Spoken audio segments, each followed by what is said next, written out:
Welcome to Empire State Engagements. I'm Dr. Robert Childs. I spoke with Dr. Lauren Kozakiewicz about her new book, Ladies' Day at the Capitol, which explores the complex and fascinating history of the diverse women who, since 1919, have served right here in the New York State Legislature.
Excited to be joined today by Dr. Lauren Kozakiewicz.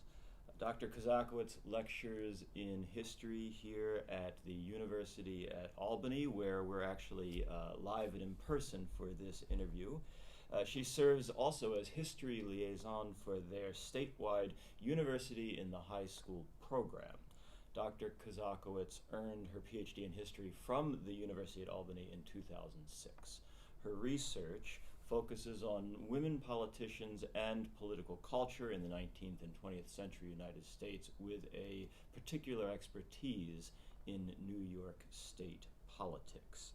She has published numerous articles, including a recent article in New York History Journal, and her first monograph, brand new from SUNY Press at the time of this recording, is entitled Ladies' Day at the Capitol, New York Women Legislators 1919 through 1992. If you can hold it up and show everybody the lovely yellow cover from our friends at SUNY. Welcome, Laurie. Hi. Your book is the first to look at New York women politicians as a distinct group. Correct. And yet you warn us, you teach us in the book, as well as in a recent op-ed in the Albany Times-Union, that just because we're looking and assessing women politicians, women legislators in New York as a group, doesn't mean we should see them as monolithic. Correct, again. And that's a really important takeaway here. You note that the idea of a woman's voice is a myth in your recent op-ed. So maybe this is a good starting point to then reach back into this history. It is, because I do think one of the important takeaways from the book is that women's experience is different from men's, so in that sense they're a category. But beyond that, women have multiple voices informed by an incredible array of experiences, and their focus is different across the board. And so when we turn to a woman and ask for the woman's opinion or the woman's voice on something, I clench my teeth, because the book shows, in the history of the 88 women that I touch upon, they don't all agree on things, and even if they agree on an issue, they may come at it differently and want a different outcome from that issue. And it's also a disservice to women to assume that they have a single voice. I never, ever hear men referred to as, so tell me about the man's voice here, Rob. Right now, you speak for all men. I would never even want to be associated with, if I there know. is such a thing. No, it's an important point, and what's interesting, I think, is your history certainly demonstrates that that's a sort of ridiculous idea. But on the other hand, it also shows that that idea is nothing new in our time, that there were a lot of different Correct. people trying to seize on some imagined women's voice in politics from early on. And I don't want to go too much in the other direction and say that there are no elements that we can associate with womanhood, because there are. Okay, and generalizations are important for understanding things, but they are not fiats that concerns that women have. There are things about women that make them distinctive from men. The history of these women's politicians illustrates that. How they got into politics was different. How they conducted themselves inside politics was different. The way in which they organized their concerns, again, different. But within that, there is so much diversity that we have to stop at a certain point with generalizations and begin to examine these women's histories more holistically.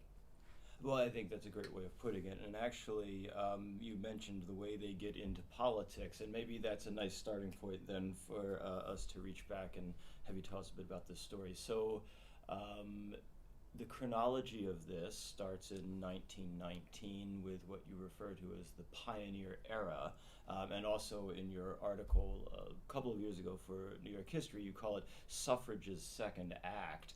So maybe take us back to the beginning and this idea of women entering into politics in New York State and this process of what you call their acculturation into politics in New York State. Tell me a bit about that and some of the characters that stand out to you. Sure. For one, the first generation, what I did when I began to think about writing this kind of history was to try and figure out a way to convey the essence of the process of women's development as politicians and not get bogged down in just reciting details of individual lives. So I looked for some points in time where there seemed to be commonalities about women that I could make some generalizations. And the period immediately after suffrage in New York, that was 1917. So 1918 was the first year that women could run for office. 1919 is the first year they're going to serve in office. And I that early period, there's a period of a few women getting elected. We begin to regularize their presence. They are learning to negotiate a political structure that has been established by men, run by men, and that values certain characteristics that are very different from the way that women got into politics in the first place. So there's a huge learning curve for these few women in the pioneer generation. And actually, I extend that generation from 1919 to 1964, when I notice a kind of sea change in the way women begin approaching being women politicians in the legislature. And I can get there later. But early on, we need to appreciate that the early classes of women are coming out of a cultural environment in which women became political in a very different way than men. Women couldn't join political parties. They didn't have the vote. They had to find other ways to make themselves influential. And for many of them, it was an entry into community activism on behalf more of others. And they exerted indirect influence by virtue of their womanhood, the characteristics of purity, morality, goodness that we tended to associate, we tended to generalize, belonged more in the camp of women than men. Political men were aggressive and hard-boiled and often corrupt. Women, no. And so women leveraged this into, in many ways, forcing government to hear their voices, include them in discussions outside of electoral politics, and make social and cultural changes in American society. And they were very successful that way. Suffrage was seen by many of these women as a tool for continuing to do this, but now inside the arena. And so they get into the arena, and the game is different. All the rules are different, and yet there are expectations that they came from the outside, brought in their differences, and somehow we're going to immediately work well in politics or even change politics. It was a huge burden for them. And the early women also faced the problem of oftentimes being the candidate selected by the men. And so the first two women, Mary Lilly and Ida Sammis, who both came out of New York City, though one was a Republican, Sammis a Republican, and Lilly a Democrat, they were not the choice of the public, really, or the choice of women. They were plucked by the male political establishment looking for convenient figures to put into office. Both had been active in women's community efforts. One of them proved to be such a disaster, Sammis, that the Republican Party withdrew its endorsement of her at re-election time. Very late in the game. Her name actually appears on the ballot when she ran for re-election, but she did not have the endorsement of her party. So that's problematic. There are a few women in the pioneer era who stand out as individuals, yes, and I like to talk about their stories, but they are not the norm of that early generation. So we have a lot of firsts, we have a lot of acculturating, and we have a lot of tempering of expectations of what women can actually accomplish when for some years there's maybe one woman in the legislature, 2, 3. We start to see more of them in the late 40s and 50s. You'll have an average of 4 or 6. But again, we're talking about a chamber of several hundred. So it's a limited ability to accomplish things. What ends up happening is that these women more adapt to the system than in any way change it. Well, that's actually, I wanted to ask you about that, because you say that these women in the pioneer era, you don't just call them pioneers, you also call them placeholders, right? And I think you've described a bit about that.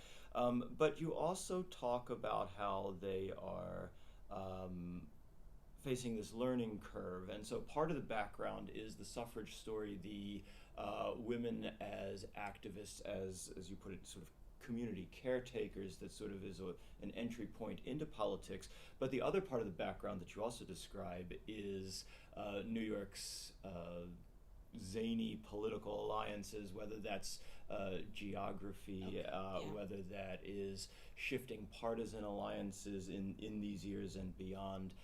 And so how did those New York elements sort of interface with women's entry in the pioneer era? That's a really good question, because New York, one of the things that scholars of women politicians, particularly women at the state level, really want to convey to the public is that you couldn't write a book about state women politicians, just a general book. Each state has its own unique political culture, its own unique dynamics, and New York is no different. So I actually spend the beginning of the book talking a little bit about those dynamics, because you can't understand what women were able to do or not able to do unless you understand. It sounds trite, but New York has almost always been regarded as two New Yorks: a downstate, urban New York City, New York, and an upstate, everything else, New York. And that is no different for these women entering politics. The other factor, and it also makes it harder to create alliances for women. If you have a woman from the North Country bordering Canada, what does she have in common issues-wise with a woman from the Bronx? We think of, so there's another example of where you cannot just generalize about a woman politician. You have to understand always what party she's from, what party's in power, what part of the state she's from. And just as New York politics shifted for men, the power moves across the 20th century from upstate Republicans and also some Hudson Valley Republican power as well to downstate urban Democratic power. And as that shift occurs, you see the dynamic for women changing. The pioneer women who are the most influential are Republican women. By the end of the book, it's urban women, it's Democratic women. They are larger in numbers because the population has grown so much. There's also a category of woman politician downstate who was known as the moderate Republican woman. Very progressive on social issues, but physically conscious and not a big fan of huge government. By the end of the 20th century, by the end of my book in 1992, we are watching the death of those kinds of women politicians in New York.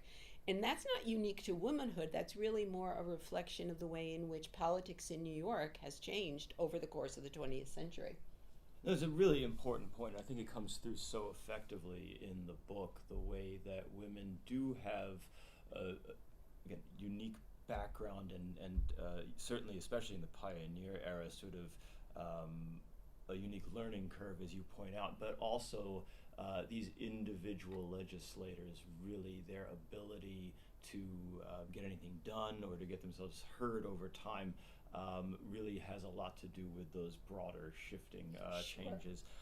And one person who stands out, I think, in the pioneer era is an upstate Republican woman who's one of the more remarkable characters in the early years. The most remarkable. She breaks the mold. I would say, if I had to generalize about the pioneer women, they were women getting into politics.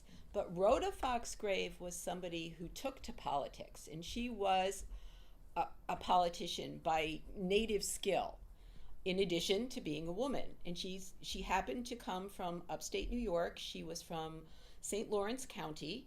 She and her husband ran a dairy farm, so this is her experience. She had done a bunch of other things. She was active in her community, but she had political skill and savvy at a time in which her party was in the ascendancy.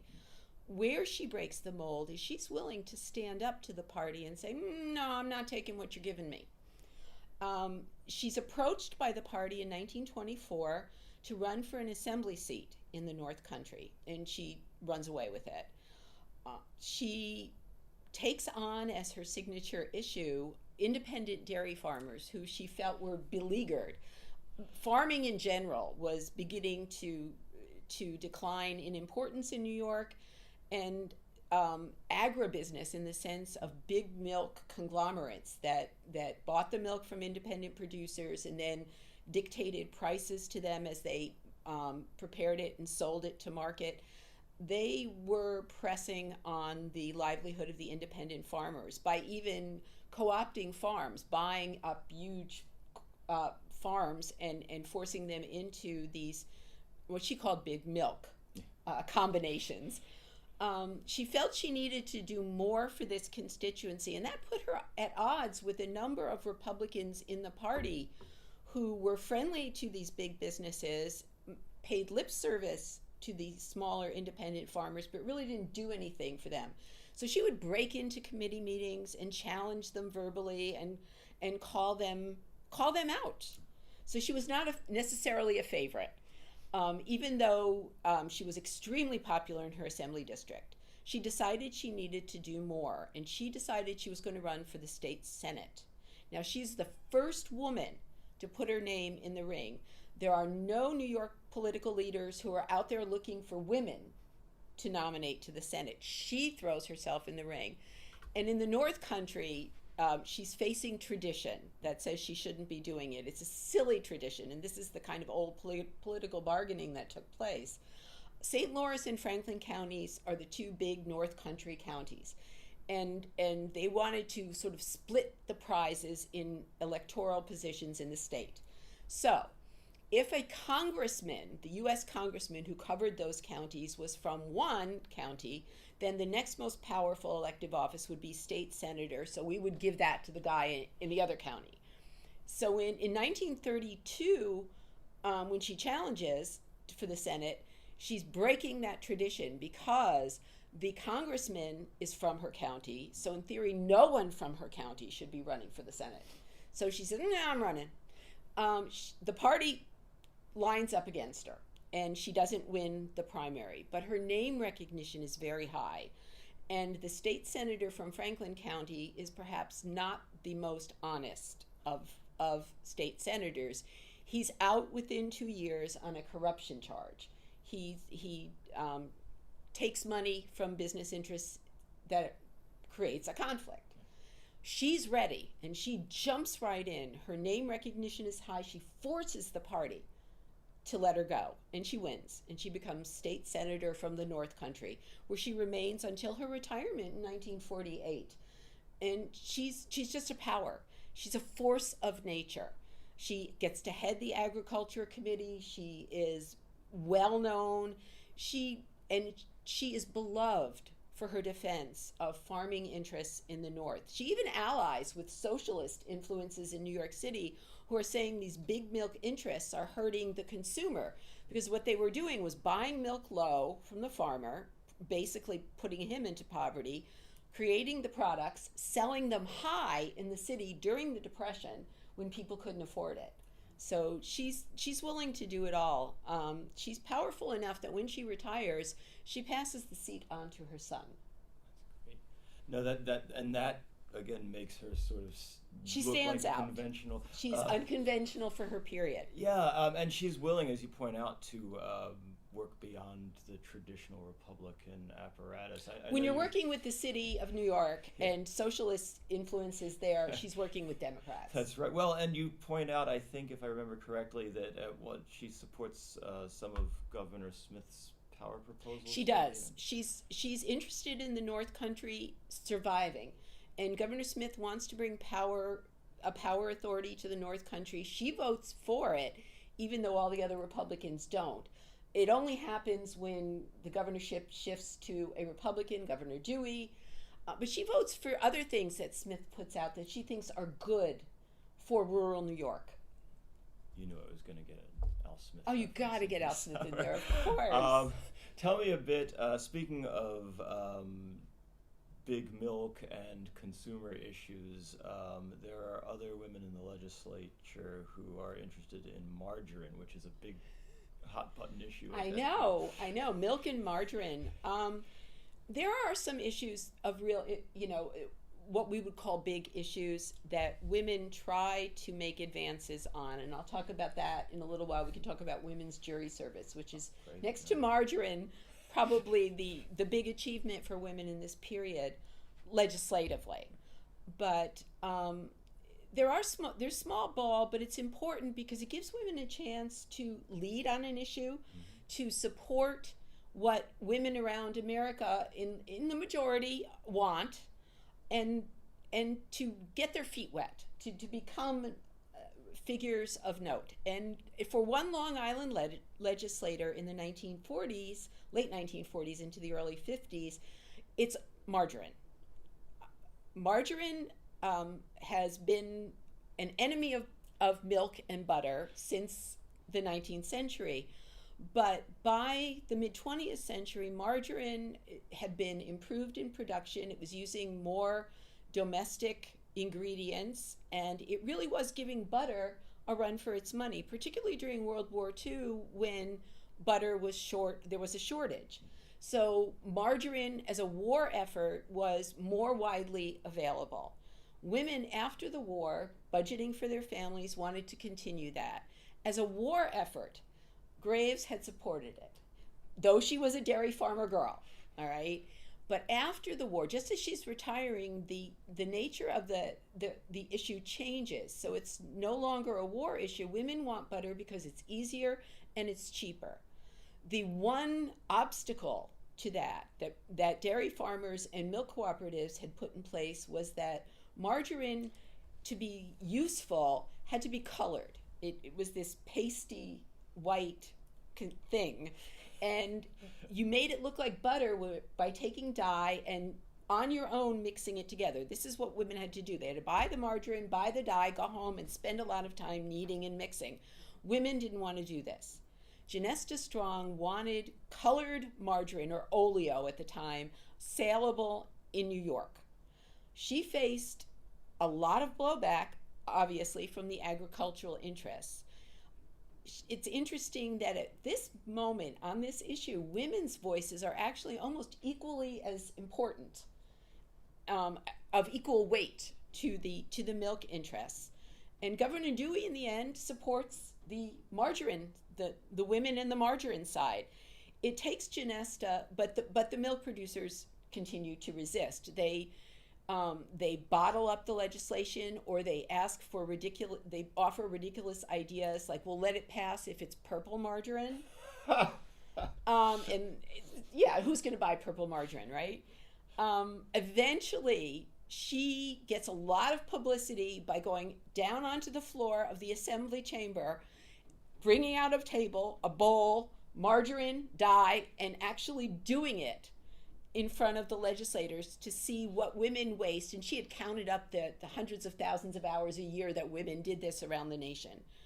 Now, she may sound like a silly eccentric in New York, but there were some 30 other states that were considering margarine bills just like hers at this time. And when she finally gets it passed in 1951 or 52, the New York Times has this headline, "Battling Housewife of Long Island Wins." And it's a boost for women. It's a boost for women's leverage on any issue. Because there's an earlier issue where it's a more important issue than margarine, and that's women's right to serve on juries.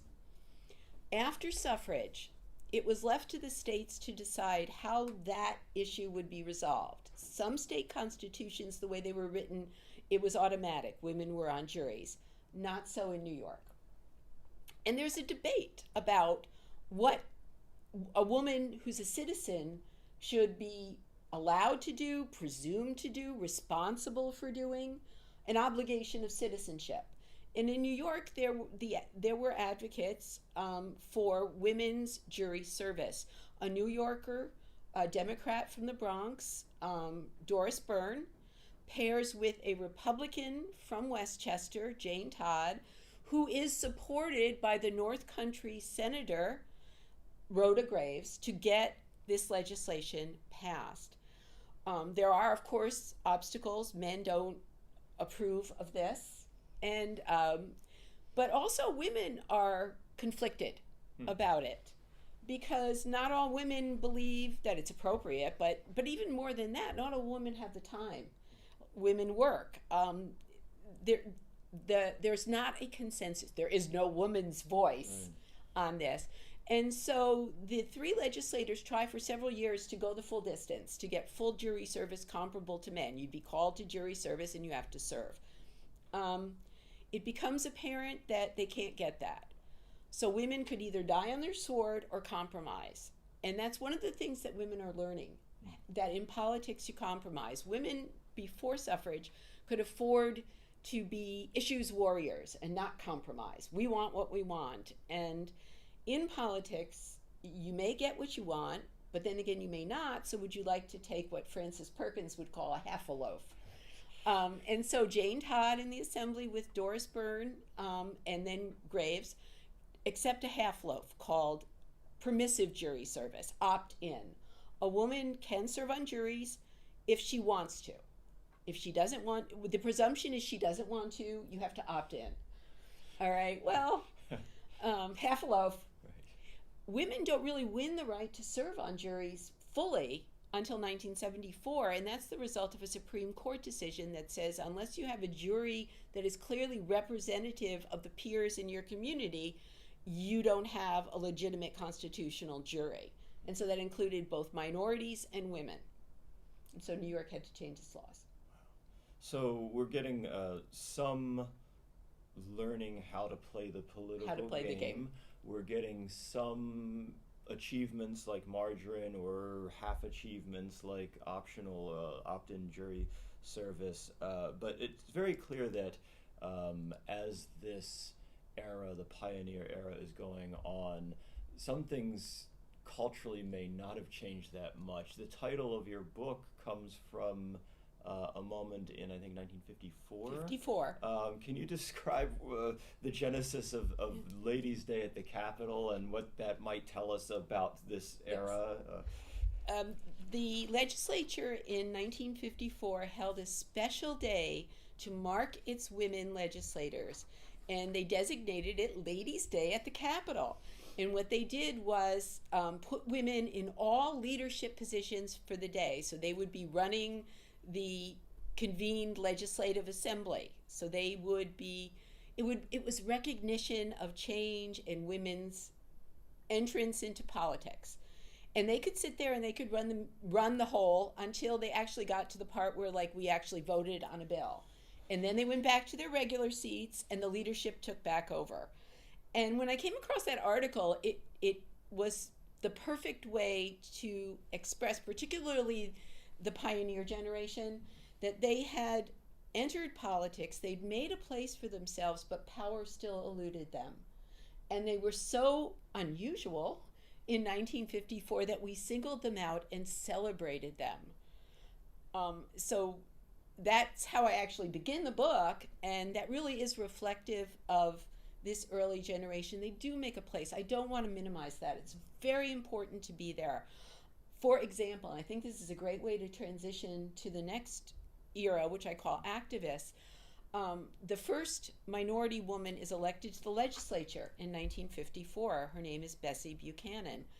She's there for 8 years. It's an important break. It's an important breakthrough for women, for minority women, to have her in the assembly. But of all the bills she introduces, some 150, she only gets 8 passed. And for a normal legislator, that would be a terrible record.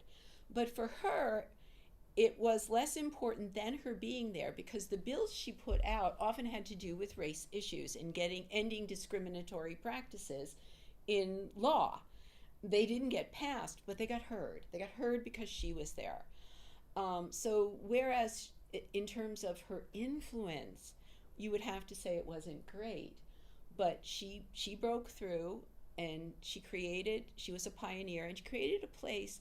And the next minority women who come to the legislature in this next era, beginning in the 1960s, are really significant figures. Some of them stay a long time, but it's a unique moment in the 60s when the ability to elect more women to the legislature comes at a moment in which breakthroughs for women and minority women, especially on the national scale, allow these women to take the step into the legislature and then to shoot to another place, to make their mark somewhere else. And I think you have to give credit to Bessie Buchanan for that opening of the initial door that these next women step into. And the activist era really represents a moment, I think, when we stop talking about women who enter into the political realm and we talk about women activists who see politics as key to their activism. And for some, that's making a political career. For others, it's using a political position as a springboard to another position where they can affect change. And the 60s is an era of rights movements and heightened expectations. And women in the political realm in the 60s in the legislature are different in that regard.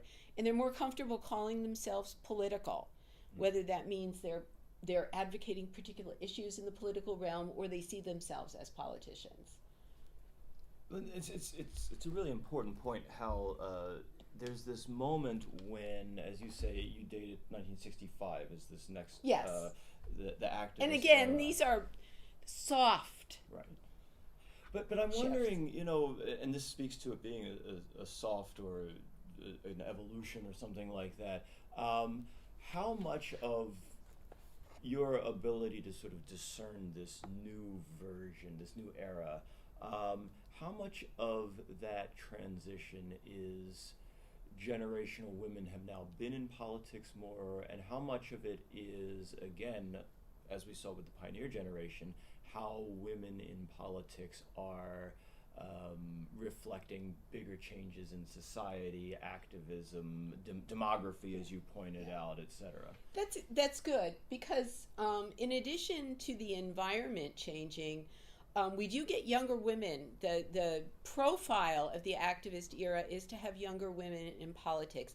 One of the women's political experiences or challenges had been that women are seen first and foremost as mothers, and that gives them a special voice on that, but it also creates expectations for them limiting their political lives to when their children are grown. And so the early generation, the pioneer generation, are statistically older. The few younger women who are elected to the legislature leave generally to get married. You see that less in the activist era. You see younger women being elected. That's not always exclusively so. We still see a fair number of women who come to the legislature in their 50s, and even one who makes a lot of noise coming when she's 60. So it's not a complete shift, but we do see more younger women. The first woman to have a baby while being a sitting legislator was in 1950, and that was Gordon from upstate New York. We're not going to have the second woman have a baby while in office until 1987. So some things are changing slowly, but you do have younger women. You do have more women with smaller children or children still at home, which was less characteristic of the pioneer era. In other words, these things also too are not black and white. You can find some women who still had children at home, but very few. So what I did in creating eras was to generalize that on the whole, this was more characteristic of a generation, whereas there are exceptions within each generational grouping. And the younger women are, I think, very affected by the environment of the 60s, coming out of college education, many of them coming out of law school. There is a degree of youthful impatience that very much infuses itself into the women elected into the legislature in the 60s and 70s. Even some of the older women who had been active in rights movements are affected by this. So it's a very interesting. Women are seeing themselves as more political, and yet a number of them will find themselves impatient with the politics of governance. It's like youthful exuberance and impatience meets the slow, steady, if not stultifying pace of legislative change. And for some of the activist era women, what you're going to see are shorter careers in the legislature, though they're going to have longer careers as activists. There are other women who get into the political system and for whatever reason find that they can work there and they can affect change there, and so they will stay. They're no less activist, but they will find a way to work within this system that by the 60s is becoming much more bureaucratized and much more professionalized. And so they fit themselves into that. The other thing I would say about change that illustrates the activist era is that women become the focus of their own change, in the sense that the issues were more other-directed in the pioneer era, and even the suffrage issue. You can say, well, women wanted the vote for themselves, but they really wanted it as a way to affect change and improve their communities more than to advance their own careers or their own interests. But by the 1960s, women are very aware that they are a category of the discriminated against, and that they are worthy of attention as their own group. And so you see that amongst these women. And that's something that they do contribute to the legislature. They bring up issues of discrimination that their male colleagues, maybe they'll laugh at in the beginning, but in the end they'll come around and they'll say, well, I didn't really realize that. When you explain an issue to them that way, you get support from male colleagues. But it's women who have to bring up the issues, and it's women who persist in bringing up those issues. What I found interesting, the way that you described this transition, you said that in the earlier era, the pioneer era, women had been entering in as these caretakers of the community, as sort of other-directed. And you said that didn't necessarily go away. No, it but didn't. Now Right. they realize, in your words, that they were part of that community, and their concerns, like they need to take care of themselves also. Correct. And I think that's a fascinating way of putting it. Are there any women, there are a few who stand out to me, but you're the expert, I'll defer. Are there any women in this era who really stand out as, nobody can stand for everyone, of course, as you've said, but are there any who stand out as sort of exemplary case studies of this activist generation? I do. I think it's most important to, by the time we get to the activist generation, there are these several different strands swirling around. So what I do is I profile the generation, but then I have an additional chapter in which I do use some case studies of the impatient activist legislator and the careerist legislator. And then I go on as well to say that women's issues focused doesn't go away. And that is something that from the pioneer generation going forward, even today, scholars find that women are more issues driven than men. And one of the contributions women have made to legislating across the United States is that they have pushed men to be more issues and constituent driven. Issues / constituent driven. Men have always had issues, but to focus on the issues their constituents bring to them. And that is something that we do see all over, and in particularly in New York. So I do have a chapter devoted to women's issues advocacy, having one example of a more traditional community issue of education and how women have handled that and handled it differently, different women. And then also the issue of women's reproductive choice, abortion reform in New York in the 1970s. So I look at those issues as well. But yes, standing out as I profile several different kinds of women, but I'm really the activist woman who will spin your head around would have been Marianne Krupsak, who had great political skill and clearly loved politics, but she was also impatient.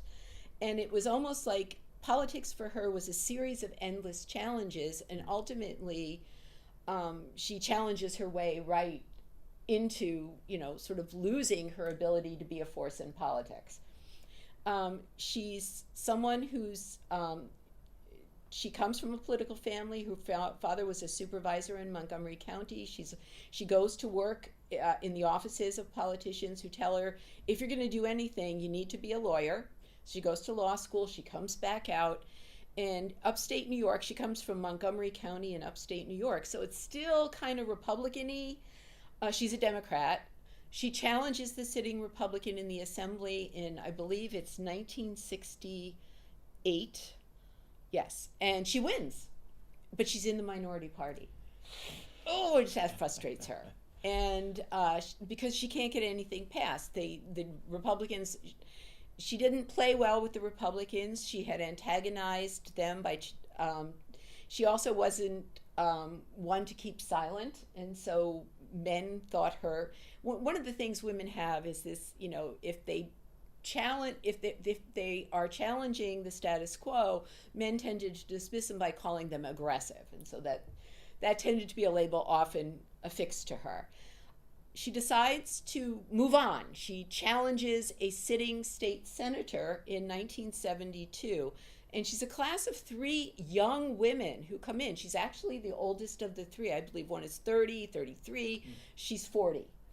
And these 3 women come in as new senators, very committed to women's issues and very much wanting to be change agents in a chamber that runs on tradition. And so they immediately have issues there. They are also in the minority party, all 3 of these women. They're all Democrats in a Republican-controlled state Senate. The Senate remains in Republican hands through the end of the period that I cover. So they are frustrated with not being able to get bills passed. So Mary Ann Krupsak says, well, I'm frustrated here. What shall I do next? Well, I think I'll be lieutenant governor. And she wasn't the chosen nominee at the state party convention, but she did get at least 25% support at the convention. And the rules were if you did that, you could run in the primary. So she ran. And she's got great political skills. She does build alliances, and she wins the primary. The person selected at the time was, I believe, Mario Cuomo. And so he's not on the ticket. She's on the ticket. Now she's paired with you, Carrie, who is a traditional Irish Democrat.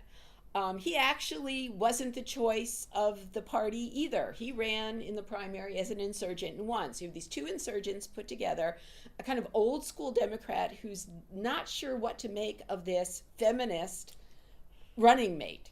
But they're both good campaigners. They get elected in 1974. And she immediately wants to take a position that's largely ceremonial and make it substantive. And Carrie's like, well, and he gives her a budget to his credit, but it's not a position with power. He's not a women's rights advocate. He's very traditional in his vision of womanhood. Carrie's handlers believe that Krupsak's a liability, and she's not included in the inner circle. There's immediate ruptures. Carrie has to have a press conference in which he says he will be nicer to her. But they seem to smooth things out. And his term, by the time we get to 1978, by the third year of his 4-year term, he's vocally saying, I want her as my running mate again. She seems to be happy with him. And it all blows up about a week before the Democratic State Convention in the summer, in June of 1978. She's on the phone with him. He's talking about the campaign, and she said, I'm sorry, I can't run with you. Okay. It came out of nowhere, apparently. At least that's his version. Her version is that there have been simmering disagreements. I can never be sure that he's really going to include me. I don't feel like an equal partner, and I just can't do this. Not only does she say she can't run with him, but she then, a week or two later, throws her own hat in the ring to challenge him in the primary. It's unexpected all the way around, and it's illustrative of the activist, impatient attitude of a number of younger legislators, and oftentimes women, who feel that this is their moment. If we don't, she often says this, if we don't seize it now, no one's going to give it to us. She's in a very poor position, however. She's in the current administration, can't challenge them. The party lines up behind Carrie. They're not going to line up behind her. She can't raise money. The people who are supportive of her are people that the party considers outrageous, like Bella Abzug from New York City. What really does hurt Krupsak's feelings, I mean, I think she is truly surprised by how the other women legislators, her own colleagues, line up with Carrie and appear with him at press conferences. But it's a matter of party. It's not gender. If you're going to be a woman in politics, you got to deal with your party, and you can't antagonize them. And she goes down to defeat by about 18 points in the primary. I think it's 52 or 56 to 34%. So she has failed, and she's kind of burned some bridges behind her. And she spends the next couple of years building those bridges back up. She runs for a congressional position in 79 or 80. And she's got the party support that time, but by then, she's right in one sense, her moment is gone. She's regarded as not a North Country person, though she's a Northern New Yorker, and she doesn't win there. She actually never holds elective office again. And she had been in her moment regarded as a leader of the women's movement, and she felt the challenge. She misplayed her political hand, and she disregarded the politics of the state of New York, and she couldn't succeed. It's really interesting because you point out that this was getting complicated, the activist era, when, in your words, when heightened expectations for change met the realities of lawmaking in New York. And so on the one hand, you have people like Lieutenant Governor Krupsak, who represent that one profile, but what about the sort of women who lined up behind Hugh Carey? Like, there are other profiles Sure. at this time too, right? So what's Yes. going on for them? One of my favorites is a woman who has a very long career. She has during the activist era, she has the longest career in the legislature, and her name is Elizabeth Connelly. She's the first Democrat elected from Staten Island, which has always felt like the poor stepchild of New York City, so much so that by the time we get to the early 90s, Connelly is leading the fight to have Staten Island secede from New York City. She gets this close, and it doesn't happen. But she's lucky in that she's a Democrat and comes into the assembly, and a few years later the assembly does go over to Democratic control. So she has the ability, if she stays in the assembly, she'll be able to do some things, and she very much wants to do some things about disability and mental health. And she is instrumental in getting New York State to revamp the way it handled its disabled population. It's very close to her because at around the time she comes into the legislature, which is in, 1973, a special election, an off-year election, New York State is embarrassed by the scandal of Willowbrook. The Willowbrook facility on Staten Island, which housed severely disabled individuals and had done so since the early 50s when it was built. It was overcrowded, it was rare housing, it was exposed in a series of television reports that actually made the career of Geraldo Rivera. That was what catapulted him to fame. But it also energized Elizabeth Connelly, who didn't come out of college, didn't have a law degree. She was a homemaker who volunteered at local hospitals and served on boards.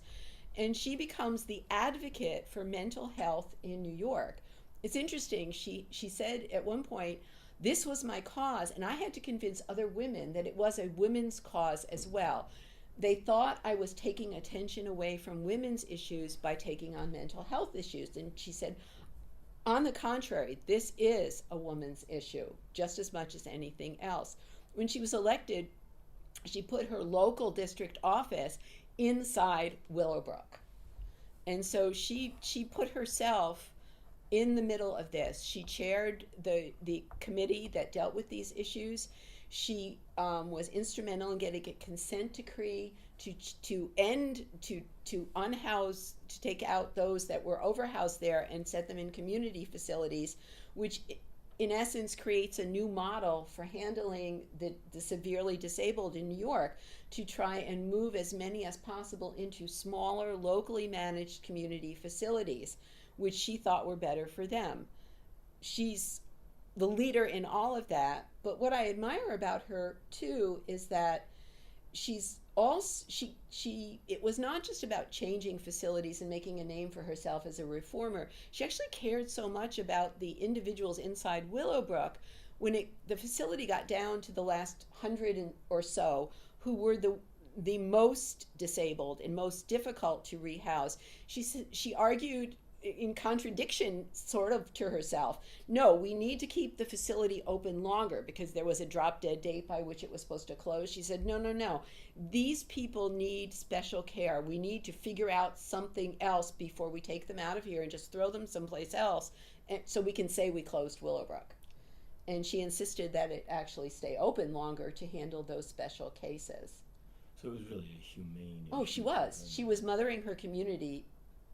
Well, what's interesting, it really shows a transition in the culture of politics in the years that you cover, because earlier on, I think it could be argued that women in the legislature, even if it was an issue that they thought was good for women, they had to sort of present it as a universal, as a caretaker issue. Whereas at this point, things have changed so much that she has to convince people that it is a woman's issue Yes. with mental health, and so that shows, I think, very nicely the difference between one difference between the pioneer generation and the culture of politics in the activist era. Yeah, I think so. I do think so. And yet, if you looked at her personal characteristics, she would have fit quite nicely in the pioneer generation. She's almost like an outlier in the activist generation. They're much more educated. Nationally, in that era, I think the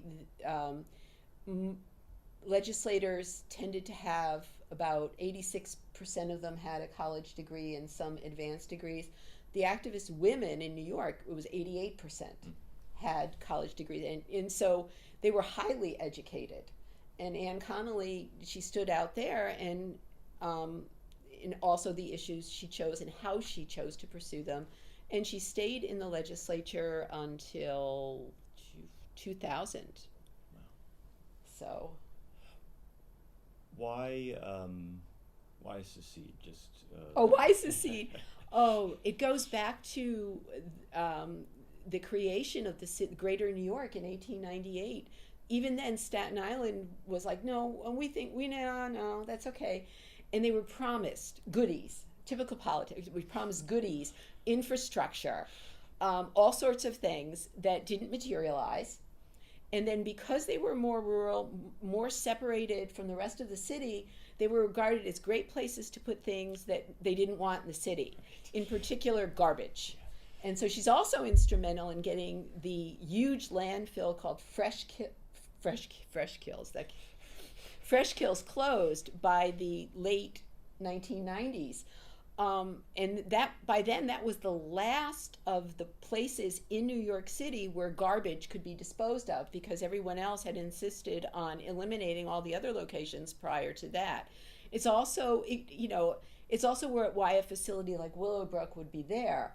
That's where they put hospitals for the diseased in the 19th century, and over the complaints of Staten Islanders. Staten Islanders also didn't fit the political profile of the urban New York. They were more rural, and they voted Republican. Connelly was actually surprised she won the election. She goes, because I'm a Democrat. They've always been different and never felt New Yorky. It's interesting. So by the time we get to the 90s, a lot of these trends have sort of moved us toward a lot of talk about, like, people are more aware now of women in politics. Oh, yeah. By the 90s, and by 1992, very famously, people are calling this the year of the woman, and I think your book sort of complicates that cliche a lot for us too. You have a wonderful an important case study of Westchester, but maybe if you can talk about Sure. women in Westchester in this era, and in particular what that tells us about the year of the woman or not. Yeah. By the 1980s, the idea women politician is a thing. We've accepted it that there are women politicians, that they're not just women who are entering politics or activists who are using politics. There are women who are, this is a place where they're good at it and they can make a career, and they just need a chance, more entree. And it's very difficult. There's this sense of a glass ceiling holding women out. And to be true, the number of women had been underwhelming in all levels, from local representation through the state legislature through Congress. 1992 is a year that sort of breaks that glass ceiling for women at the national level. More women than ever before run for office at the national level, and more than ever before win at the national level. And so the media loves a story. Very early on, when they see this heightened number of women running, they want to know, is this the year of the woman? And they profile women in that regard. Women get outsized attention. Good thing, okay? Because for a lot of women, it helps propel them into office. And the assumption is that we've done it. We broke through. The end of the story. Women have achieved whatever it is they needed to achieve.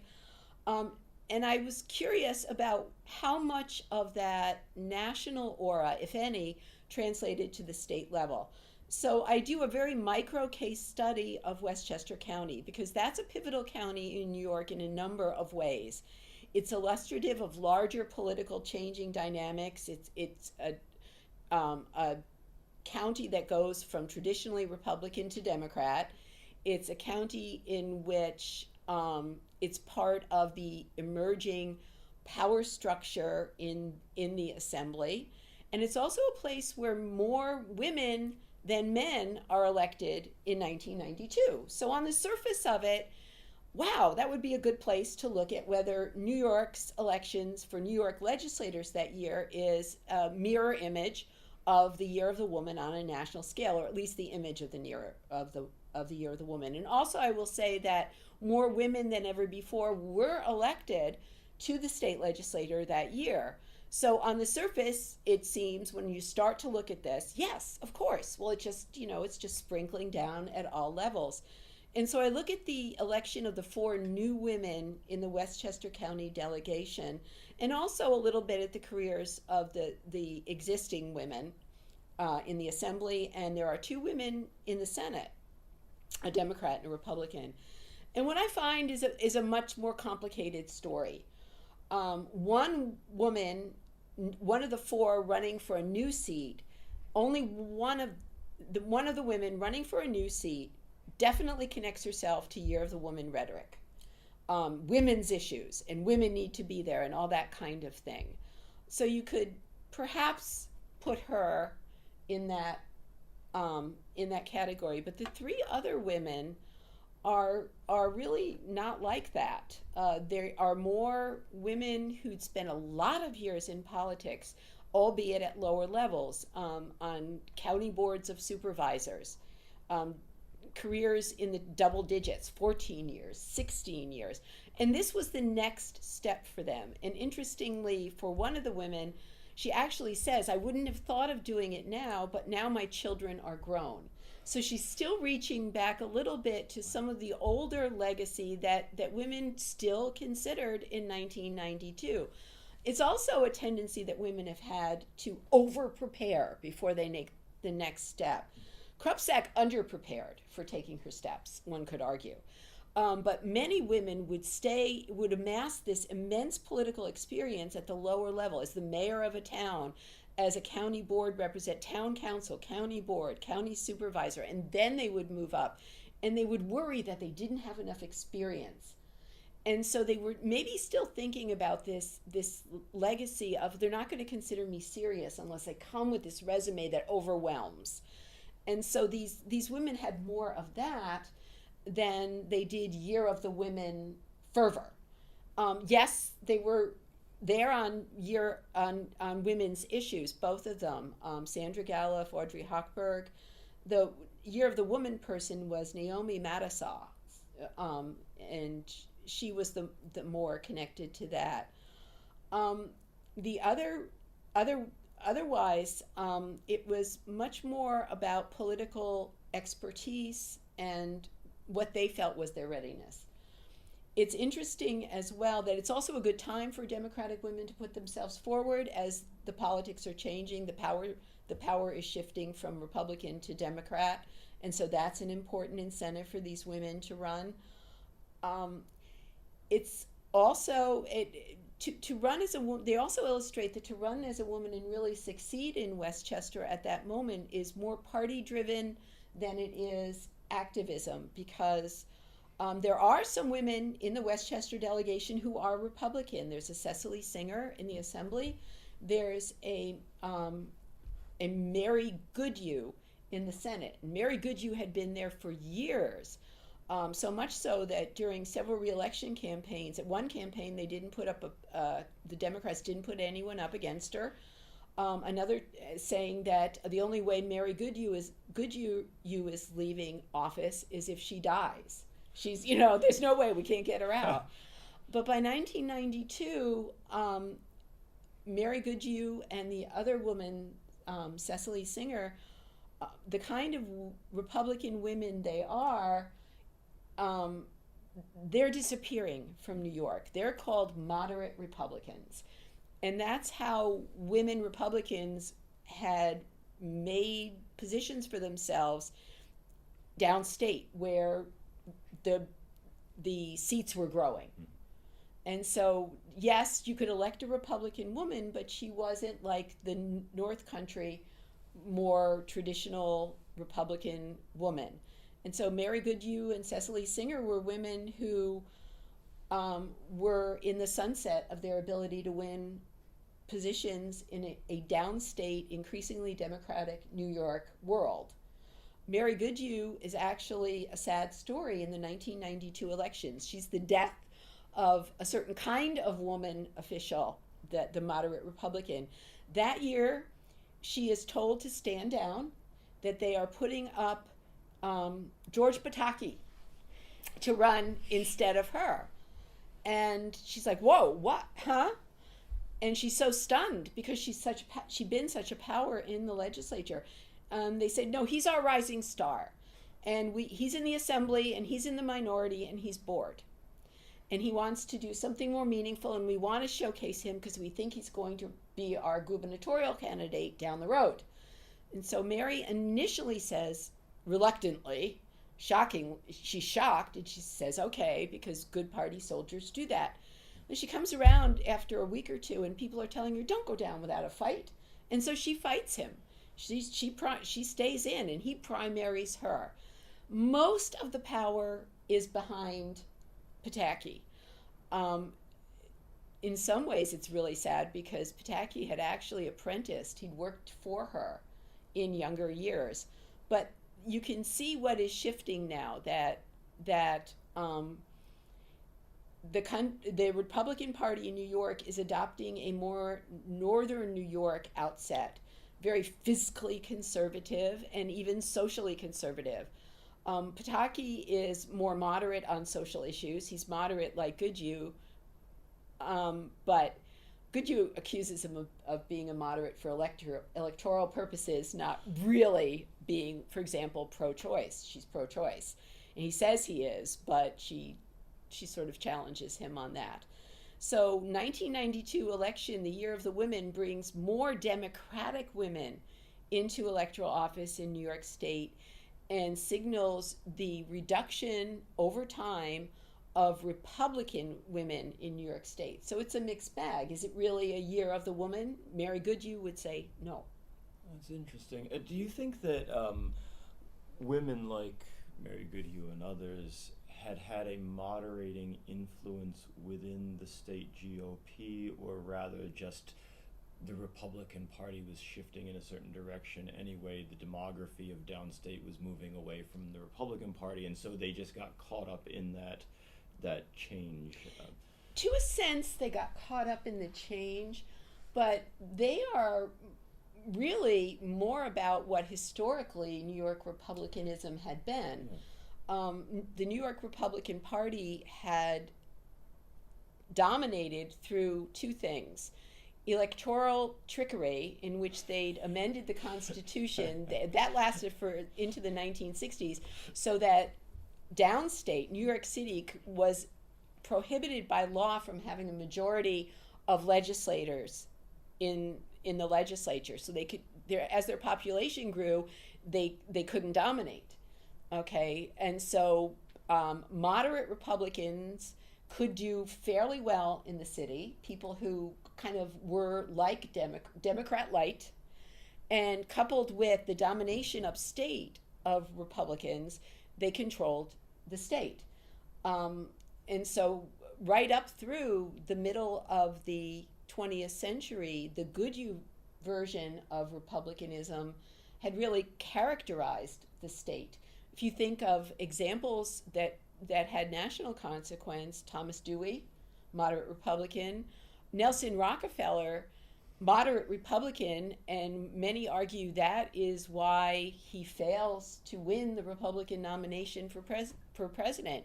He's a moderate Republican in a national party that is coming to mirror northern New York Republicanism, that as the national party is changing, moderate Republicans don't succeed anymore, and the Northern Republicans are really losing power in New York State, and Rockefeller is caught in the. He's like Mary Goodhue. He's a man whose era is in the past.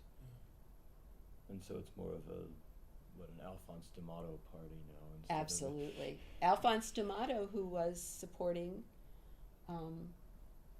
George Pataki. Right. Yes. Well, I am thankful for you taking the time to talk. It was a pleasure. Through this story, and it's a wonderful book. Before we end, first of all, before we end, hold it up again so everybody can get themselves a copy of it. It is, as we said, Ladies' Day at the Capitol from our friends at the SUNY Press, and we strongly recommend it. It is brand new, so it's available now. And I guess I have one brief final question. Of course,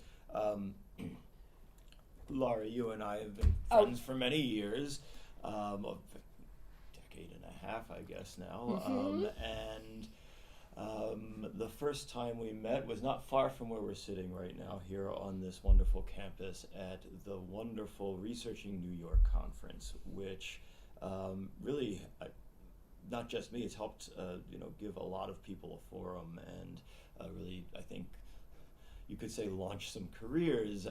And you were part of a group of pioneers who launched that launcher of careers many years ago, and I'm wondering, since this program is about New York history generally, and it was such a big part of it for so long, if you can tell me a little bit, because I think it's a fascinating story, so if you can share with others sort of the origin story of Researching New York way back when you were helping create that with, of course, Susan and others. Yeah, I was a graduate student. I'm a late bloomer. I came back to graduate school in my 40s. And there were a cohort of us who were interested in policy topics that touched on New York State history. And we were taken aback by how few opportunities there were to present our research and to interact with colleagues also engaged in topics about New York, particularly since up through the 20th century, New York has had an outsized position of influence in American history. So it was a group of 4 of us, all grad students, who came up with this brilliant idea of holding a conference, which I'm sure we had no idea what we were doing. We got a faculty sponsor, a colleague and friend now, Richard Ham, to sponsor us, to be the faculty sponsor. And we put together a one-day program, sent out a call to papers, did the whole thing on a shoestring. We provided the food ourselves and the flowers ourselves from the local grocery store. And I remember and it was we had the plenary session in our ballroom, and the ballroom was full. That held several hundred people. And I remember coming in from the registration desk and kneeling down next to Richard and saying, "Oh my God, we did it. We fooled them. We told them it was a conference and they came." But it was a hunger. It was, and as we all pursued our different strands, one of the 4 of us, Susan McCormick, took this on as a passion. And for the next 20 years, from 1996 up through just before the pandemic, Researching New York grew. It grew from a one-day conference into a 2.5-day conference, bringing in national Pulitzer Prize winning figures as keynote lecturers, in addition to showcasing interesting and new work on New York. And so I met Rob, who was doing his dissertation on a New York figure, and so this was a place for him. I was doing New York politics, women, and we just, boy, did we keep intersecting. Yes. And one of the things that was most pleasing for me was that in the last Researching New York, where we celebrated my friend Susan McCormick's 20 years, the conference was dedicated to her that year. Rob was able to give the keynote lecture on what had gone from several presentations in panels here at the conference to his dissertation to a full-fledged book. and he was able to introduce the audience to that book that afternoon. Well, it was, first of all, thanks for telling the story of researching New York. And thank you for telling that story. Yeah. I'll say thank you, Lauren, because Yeah. as people know, along with Susan, you've been one of the forces behind that conference for Yeah, so long. So many I have people stayed grateful. active in it, and actually the one I do have to, this is personal.